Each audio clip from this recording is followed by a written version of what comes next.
Seribu malaikat di pohon-pohon.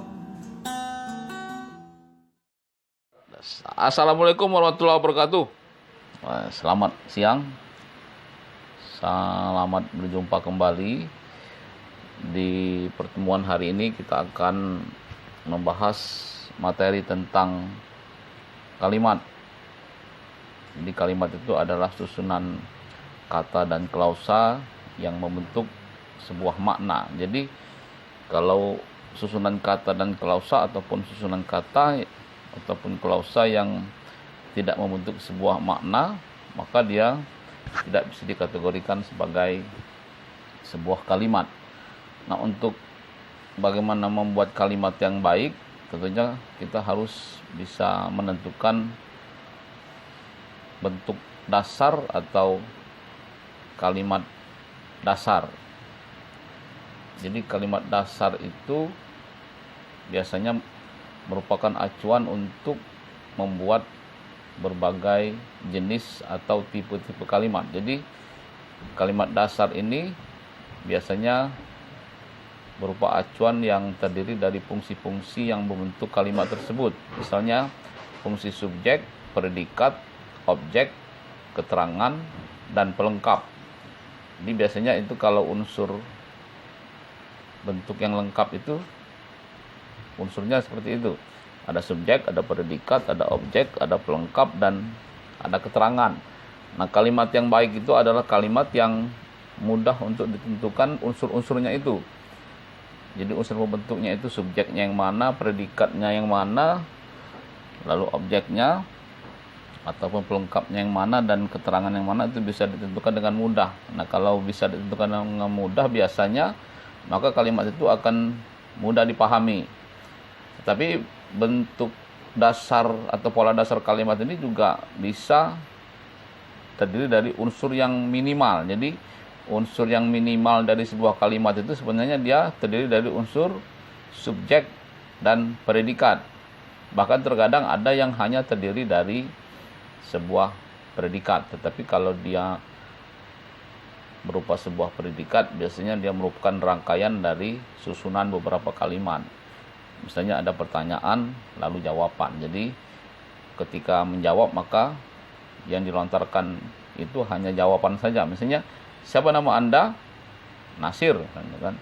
Maka Nasir itu adalah sebuah kalimat karena dia merupakan jawaban dari sebuah pertanyaan. Jadi walaupun dia hanya terdiri dari satu kata, tetapi sebenarnya yang tersembunyi itu adalah kalimat itu berbunyi, nama saya adalah Muhammad Nasir, itu lengkap. Tapi karena dia merupakan jawaban, maka dia yang dilontarkan adalah predikatnya saja. Jadi intinya bahwa sebenarnya bentuk dasar sebuah kalimat itu minimal terdiri dari subjek dan predikat. Di sini akan saya memberikan beberapa contoh. Alah kegancang ya. Beberapa contoh bentuk dasar atau pola dasar ini ada 6.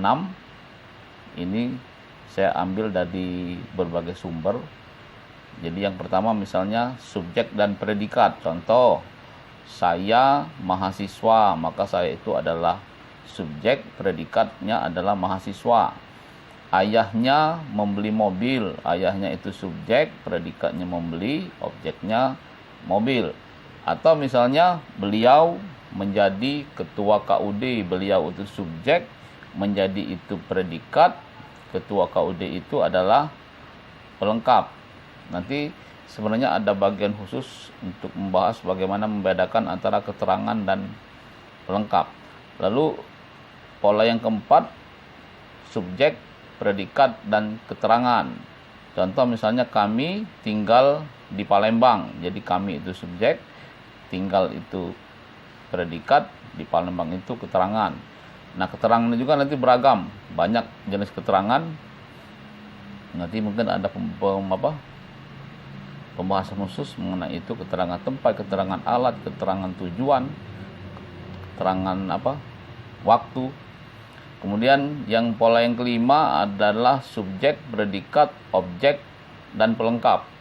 Jadi dia mengirimi ibunya uang. Jadi dia itu subjek, mengirimi itu predikat, objeknya ibunya, lalu pelengkapnya adalah uang. Jadi sebenarnya tanpa pelengkap pun bisa. Dia mengirimi ibunya atau dia mengirimi uang, tapi kalau dia mengirimi uang tidak bisa, karena harusnya dia mengirimkan uang misalnya. Jadi itu dari pola yang kelima, subjek, predikat, objek, dan pelengkap. Lalu pola yang keenam itu subjek, predikat, objek, dan keterangan. Pak Raden, subjek, menyimpan, predikat, objeknya uang. Lalu ada keterangan. Keterangan itu merupakan, di bank itu merupakan keterangan. Jadi bisa dilihat yang di contoh pola yang kelima dan keenam tadi, uang itu pada pola kelima dia menempati posisi pelengkap, sementara pada pola keenam dia menempati posisi objek. Jadi dia letaknya setelah predikat. Kalau dia didahului oleh objek, maka dia menjadi pelengkap. Dari beberapa pola di atas sebenarnya memang bisa diketahui pola kalimat itu yang paling minimal itu adalah subjek dan predikat. Meskipun memang terkadang ada yang hanya berupa predikat pada kalimat-kalimat tertentu. Dan dalam sebuah wacana biasanya itu akan diketahui dan akan bisa kita dapati ada beberapa kalimat yang kemudian hanya berupa subjek, hanya berupa predikat. Itu biasanya terjadi karena ada elipsis atau penghilangan. Jadi ada beberapa bagian yang sebenarnya ada dalam kalimat itu tetapi dia dihilangkan karena dia merupakan rangkaian dari sebuah wacana. Kemudian berikutnya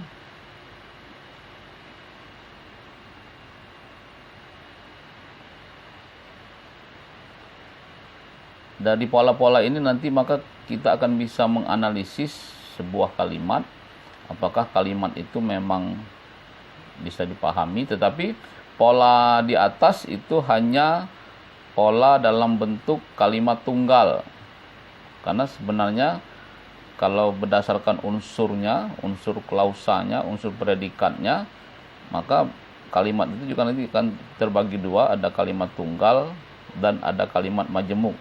Nah, konsepnya sama, hanya bedanya kalau di kalimat majemuk itu bahwa kalimat itu memiliki dua predikat. Jadi dua klausa. Nah, klausa itu biasanya minimal ditandai oleh sebuah predikat. Kalau unsur klausanya itu posisinya dia sama, maka dia disebut sebagai kalimat majemuk setara. Jadi dia memiliki kedudukan yang sama. Tetapi kalau salah satu dari klausa itu merupakan bagian dari unsur yang lain, maka dia akan menjadi kalimat majemuk bertingkat. Artinya ada induk kalimat dan ada anak kalimat. Sebenarnya mudah menentukan mana kalimat majemuk setara dan kalimat majemuk bertingkat ini, karena kalau kalimat majemuk bertingkat itu biasanya dia merupakan perluasan dari salah satu unsur. Jadi unsur subjek, predikat, objek, keterangan atau pelengkap, kalau dia diperluas dan perluasan itu kemudian membentuk satu klausa baru, maka dia disebut sebagai kalimat majemuk bertingkat. Artinya nanti ada induk kalimat dan ada anak kalimat. Nanti lebih jelasnya akan kita lihat di beberapa contoh berikutnya ya. Ini aneh. Jenis-jenis kalimat. Jadi kalau kita sudah mengetahui pola kalimat ini, sebenarnya memang kita berarti sudah memiliki sebuah konsep dasar untuk bisa memahami. Sebenarnya pola kalimat ini juga bukan hanya diperlukan ketika kita membuat sebuah kalimat, tetapi juga ketika kita membaca atau ketika mendengar kalimat yang dilontarkan lawan bicara kita atau dilontarkan oleh penulis. Jadi bukan hanya untuk ketika kita membuat kalimat, tetapi juga ketika kita membaca atau mendengar pernyataan orang lain. Nah, kemudian yang kedua, jenis-jenis kalimat. Jenis-jenis kalimat ini nanti bisa dibagi berdasarkan berbagai item. Yang pertama berdasarkan kandungan informasinya, yang kedua berdasarkan jenis predikatnya, lalu yang ketiga berdasarkan hubungan antar klausanya, lalu yang keempat berdasarkan unsur pusatnya. Unsur pusatnya artinya yang menjadi pokok atau predikat. Kita bahas satu-satu ya. Yang pertama berdasarkan kandungan informasinya, itu pertama kalimat deklaratif atau kalimat pernyataan.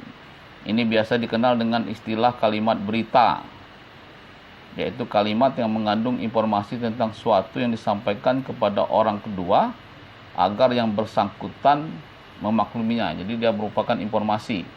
Contohnya misalnya, besok paman pergi ke Medan. Jadi kalau kita analisis berdasarkan pola dasar tadi, maka kelihatan nanti subjeknya itu paman. Paman pergi ke Medan besok. Nah, mengapa dalam kalimat ini besoknya diletakkan di awal? Ini nanti biasanya bergantung kepada tujuan kalimat itu, atau biasanya berdasarkan kepada penegasan. Jadi biasanya penegasan itu ada hal-hal yang diletakkan di awal. Jadi kalau keterangannya diletakkan di awal, berarti yang ditegaskan atau penegasan dalam kalimat itu adalah unsur keterangannya itu. Artinya yang ditonjolkan itu adalah waktu. Berarti besok. Besok itu bukan hari ini, bukan minggu depan, atau bukan kemarin. Tapi kalau dia pola dasar awalnya sebenarnya kalimat itu paman subjek, pergi predikat, ke Medan itu keterangan tempat, dan besok keterangan waktu. Jadi dia ada keterangan tempat dan ada keterangan waktu. Contoh kedua, kalimat berita, kecemburuan pribumi terhadap non-pribumi, terutama golongan Cina, saya pikir hanya karena perbedaan status sosial saja. Jadi ini kalimat yang cukup panjang, tetapi tetap bisa kita tetapkan yang mana unsur predikatnya, yang mana unsur keterangannya, dan yang mana unsur pelengkapnya. Itu informasi. Kemudian yang kedua, kalimat interrogatif atau kalimat tanya. Jadi kalimat interrogatif ini adalah kalimat yang berisi permintaan agar orang kedua memberikan informasi tentang sesuatu. Jadi nanti kalimat tanya ini ada yang kalimat yang membutuhkan jawaban dan ada yang memang tidak membutuhkan jawaban. Contoh misalnya, dia pergi ke situ, berarti jawabannya iya atau tidak misalnya kan. Kemudian contoh kedua misalnya, siapa menurut pendapatmu yang akan lulus, berarti jawaban itu berarti orang-orang yang memang lulus. Kemudian contoh yang ketiga, bukan contoh ya, jenis kalimat yang ketiga adalah kalimat imperatif atau kalimat perintah. Jadi kalimat perintah ini adalah kalimat yang menghendaki atau mengandung permintaan agar orang lain melakukan tindakan atau mengambil sikap tertentu sesuai dengan kata kerja yang dimaksud. Sebenarnya kalimat perintah ini juga lengkap, dari kalimat perintah yang halus sampai pada kalimat perintah yang memang tegas, yang biasanya menggunakan partikel-partikel tertentu atau memang mengandung kata-kata yang memiliki makna perintah. Tapi saya diberikan beberapa contoh. Silakan dinikmati hidangan yang kami sediakan. Silakan dinikmati kopi yang kami sediakan. Tegas. Itu kalimat perintah. Itu kalimat perintah yang mempersilahkan. Atau misalnya sebaliknya, kalian segera menyelesaikan tugas masing-masing, juga kalimat perintah. Atau kalimat perintah yang halus yang memang tidak mengandung unsur-unsur atau kata-kata perintah. Kemudian yang jenis yang kedua, tadi yang pertama berdasarkan kandungan informasinya, yang kedua berdasarkan jenis predikatnya. Ada dua kalimatnya. Yang pertama kalimat verbal. Kalimat verbal ini adalah kalimat yang predikatnya berupa kata atau frase yang berkategori verba. Jadi predikatnya itu berupa kata kerja. Contoh misalnya, adik tidur. Tidur itu berupa kata kerja. Atau dia tidak melamun. Dia subjek, tidak melamun, tetapi berpikir. Melamun dan berpikir. Itu berupa verbal. Kemudian yang kedua, kalimat non-verbal. Kalimat non-verbal ini adalah kalimat yang predikannya bukan kata atau frase verba. Jadi bisa nominal, kata benda, bisa kata sifat, adjektiva, atau adverb, atau juga bisa kata bilangan. Contoh misalnya, mereka murid-murid kebanggaan. Kebanggaan itu merupakan predikat. Soal itu sulit sekali. Sulit sekali itu merupakan predikatnya, kata sifat. Kemudian pelajar di sekolah ini hampir semuanya rajin dan disiplin, juga berupa kata sifat. Kemudian yang ketiga, berdasarkan hubungan antar klausa. Ada kalimat tunggal, ada kalimat majemuk. Majemuk ini nanti seperti saya sebutkan tadi, ada majemuk setara. Setara ini nanti menggabungkan, memilih, mempertentangkan, menguatkan. Lalu ada kalimat majemuk bertingkat. Dan berikutnya ada kalimat majemuk kompleks. Jadi kompleks ini ada bertingkatnya dan ada setaranya. Dan kita lihat ya, beberapa contoh. Kalimat tunggal. Kalimat tunggal ini artinya hanya memiliki satu predikat. Nenekku masih cantik. Kita perlu berkreasi. Mahasiswa itu mengadakan penelitian. Jadi memang hanya memiliki satu predikat. Kemudian yang kedua, kalimat majemuk. Kalimat yang mengandung lebih dari satu klausa. Jadi nanti ada majemuk setara dan kalimat majemuk bertingkat. Yang setara nanti ada beberapa jenis. Ini yang pertama, setara menggabungkan. Saya menangkap ayam itu dan ibu memotongnya. Jadi saya menangkap ayam itu dan ibu memotongnya. Jadi sebenarnya kalimat itu berbunyi saya menangkap ayam dan ibu memotong ayam. Tapi karena dia merupakan rangkaian kalimat, maka pada klausa kedua ayamnya tidak disebutkan. Dia digantikan oleh kata gantinya. Jadi nya di sana mengandung atau mengarah ke kata atau makna ayam. Saya menangkap ayam itu dan ibu memotongnya. Lalu contoh yang kedua, ayah memanjat pohon mangga itu, sesudah itu dipetiknya beberapa buah. Ayah memanjat pohon mangga itu, sesudah itu dipetiknya. Jadi predikatnya itu ayah, pada klausa kedua itu digantikan, disubstitusikan oleh kata gantinya. Jadi maksudnya ayah memanjat pohon itu. Jadi kalimat itu. Kemudian klausa yang kedua, ayah memetik beberapa buah. Jadi nyanya itu mengarah kepada mangga. Sesudah itu dipetiknya beberapa buahnya. Di sana artinya bukan mangga, bukan ayah tapi mangga. Jadi ayah memanjat pohon mangga itu, kemudian ayah memetik mangga beberapa buah. Jadi maksudnya seperti itu. Kemudian yang kedua, setara memilih. Jadi setara memilih itu adalah kata tugas yang dipakai untuk menyatakan hubungan atau. Jadi biasanya dia menggunakan kata atau. Jadi memang hubungan antar klausa itu memilih.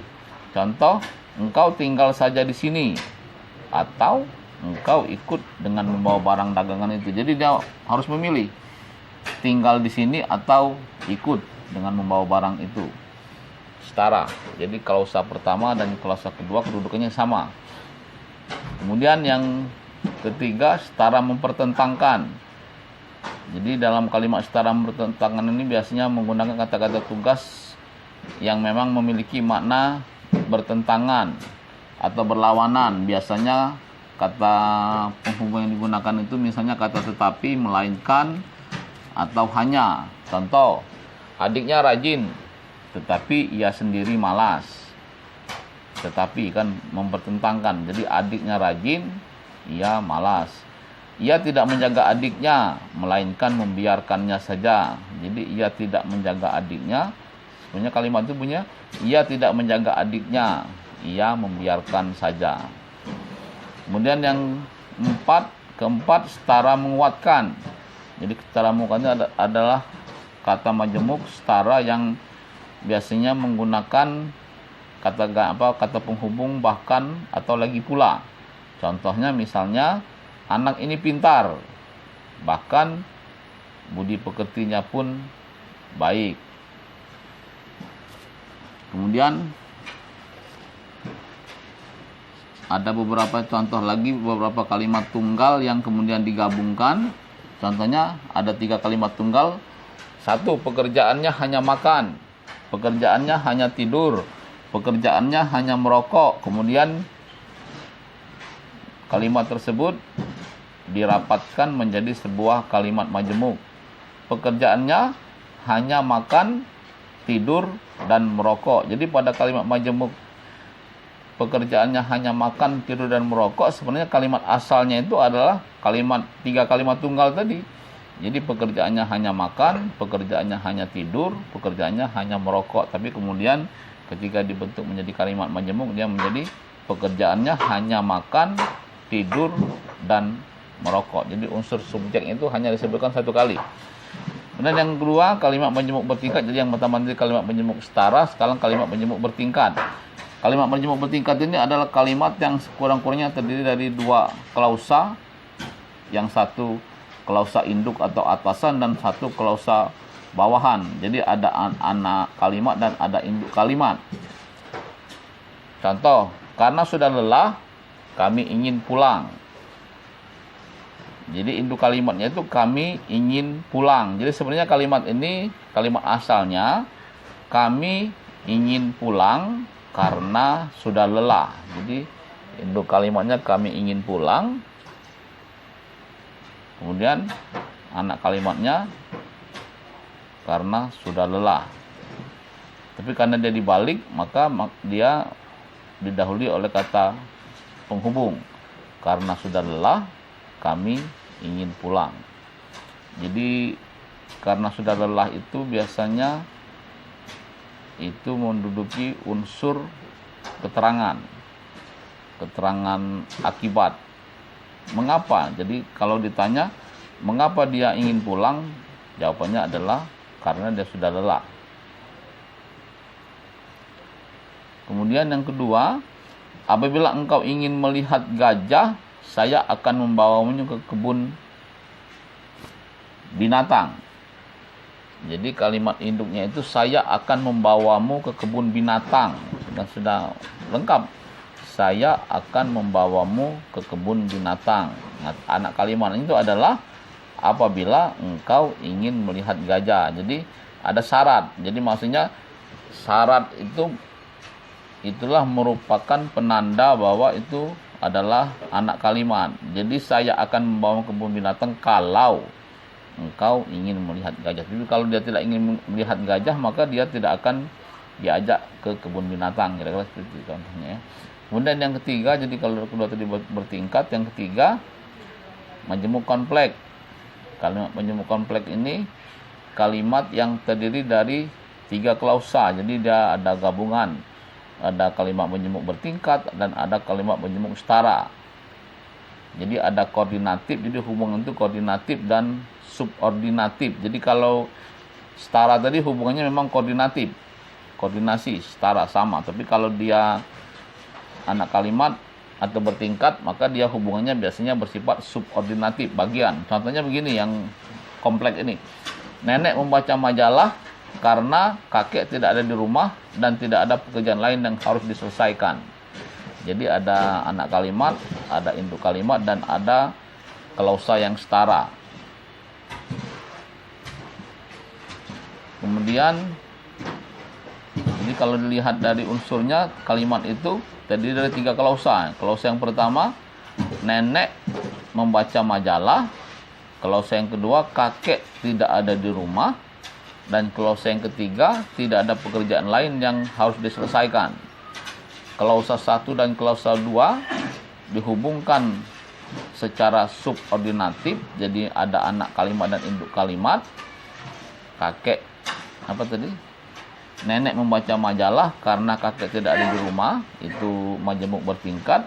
Yang setaranya adalah kalimat 1, 2 dibandingkan dengan kalimat yang ketiga. Jadi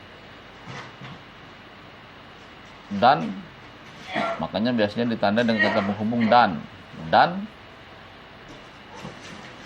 Jadi nenek membaca majalah karena kakek tidak ada di rumah dan tidak ada pekerjaan lain yang harus diselesaikan.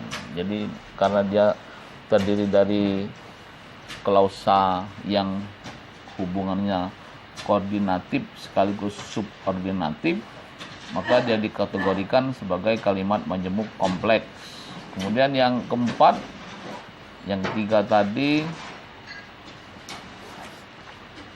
berdasarkan hubungan antar klausanya. Ini yang keempat ini berdasarkan unsur pusatnya. Jadi ada kalimat minor dan ada kalimat mayor.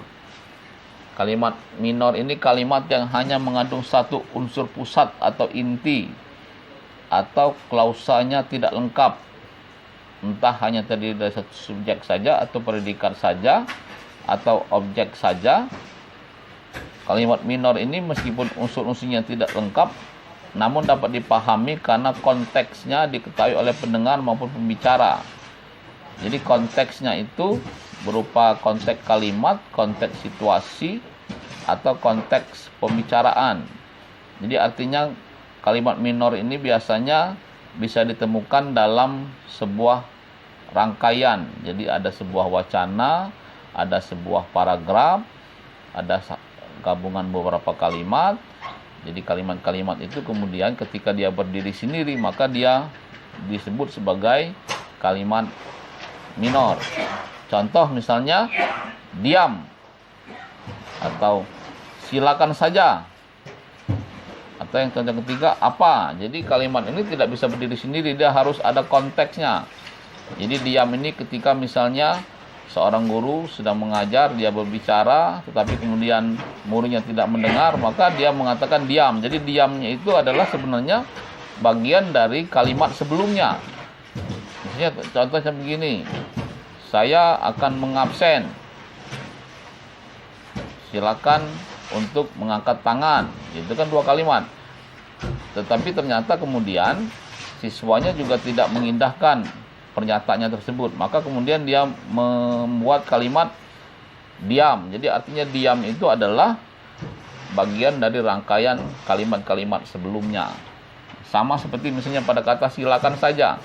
Jadi silakan saja ini barangkali nanti ada konteks sebelumnya atau ada kalimat lain sebelumnya, sebelum kalimat itu. Misalnya ada pernyataan, apakah saya diizinkan untuk pergi?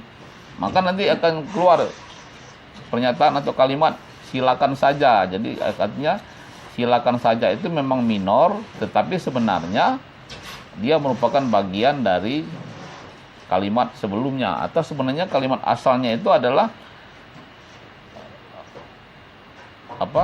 kalimat asalnya itu sebenarnya rangkaian dari kalimat sebelumnya. Anda mau pergi atau Anda mau di rumah saja, silakan saja. Jadi yang Anda mau pergi dan Anda mau di rumah saja sebenarnya itu disebutkan di kalimat sebelumnya, tetapi pada kalimat silakan saja itu dihilangkan elipsis sehingga tidak kelihatan, tapi sebenarnya dia merupakan bagian dari rangkaian kalimat itu. Makanya kelihatan itu adalah silakan saja, seolah-olah memang hanya terdiri silakan, tapi sebenarnya pada kata silakan saja itu ada unsur-unsur lain yang memang tidak kelihatan, yang sudah disebutkan pada bagian sebelumnya. Atau contoh ketiga misalnya apa. Jadi apa ini merupakan feedback atau respon atau jawaban dari sebuah dialog. Misalnya ada pertanyaan, tetapi karena dalam proses komunikasi itu kan ada komunikator, ada komunikan, maka dialog itu sebenarnya merupakan rangkaian sebuah kalimat. Jadi ada pernyataan dari komunikator, kemudian ada respon atau feedback dari komunikan. Nah sebenarnya kalimat itu lengkapnya itu adalah kalimat yang diucapkan oleh komunikator dan kalimat yang diucapkan oleh komunikan. Tetapi yang kelihatan hanya apa yang diucapkan oleh komunikan, seolah-olah dia hanya satu kata, padahal sebenarnya itu merupakan rangkaian dari kalimat sebelumnya.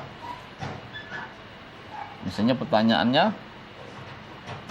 kalau Anda disuruh memilih untuk membuat sebuah kalimat, kata mana yang Anda akan pilih? Kata apa atau kata mengapa? Mungkin dijawabnya apa. Jadi sebenarnya apa itu rangkaiannya adalah jawaban atau kelanjutan dari kalimat sebelumnya. Tetapi karena dia yang kelihatan itu adalah unsur minor, unsur minimal, maka dia disebut sebagai kalimat minor. Kemudian yang kedua, kalimat mayor. Kalimat mayor ini adalah kalimat yang mengandung lebih dari unsur pusat atau sekurang-kurangnya memiliki unsur subjek dan unsur predikat. Contoh, dia sudah berangkat, kasur kakak rusak, jadi minimal. Jadi kalau unsur minor itu biasanya hanya satu kata atau dua kata yang memiliki atau memiliki unsur unsur subjek atau predikat, atau biasanya predikat. Pada kalimat mayor ini biasanya dia mengandung unsur subjek dan predikat. Kemudian yang kelima, yang keempat tadi berdasarkan unsur pusatnya, berdasarkan ada tidaknya objek. Yang pertama kalimat transitif, dan yang kedua adalah kalimat intransitif. Kalimat transitif ini adalah kalimat yang predikannya berupa verba transitif, yaitu kata kerja yang harus diikuti oleh sebuah objek. Contoh, Pak Banu menanam padi di sawah. Jadi padi itu menduduki unsur objek. Jadi menanam itu harus diikuti oleh objek. Pak Banu menanam. Jadi menanam itu kata kerja yang memang harus diikuti oleh objek. Jadi tidak bisa kita menggunakan kata menanam tanpa diikuti oleh objek. Misalnya Pak Banu menanam di sawah. Kalimatnya menjadi kalimat yang rancu karena tidak ada makna yang bisa dipahami dari kalimat itu. Jadi harusnya ada objek. Nah, karena dia menuntut kehadiran objek, maka dia disebut sebagai kalimat transitif. Lalu yang kedua, kalimat intransitif. Kalimat intransitif ini adalah kalimat yang tidak membutuhkan objek. Jadi berlawanan dengan transitif tadi. Kalau pada kalimat intransitif justru dia tidak menghendaki atau menuntut hadirnya sebuah objek. Misalnya Tina menangis di kamarnya. Jadi Tina subjek, menangis predikat, di kamarnya keterangan. Jadi tidak ada objek. Kira-kira seperti itu gambaran tentang kalimat. Untuk lengkapnya nanti materinya akan saya kirim ke grup. Nanti bisa Anda pelajari dan mungkin pembahasan lainnya akan kita lanjutkan pada pertemuan berikutnya. Saya kira pertemuan hari ini saya akhiri. Assalamualaikum warahmatullahi wabarakatuh.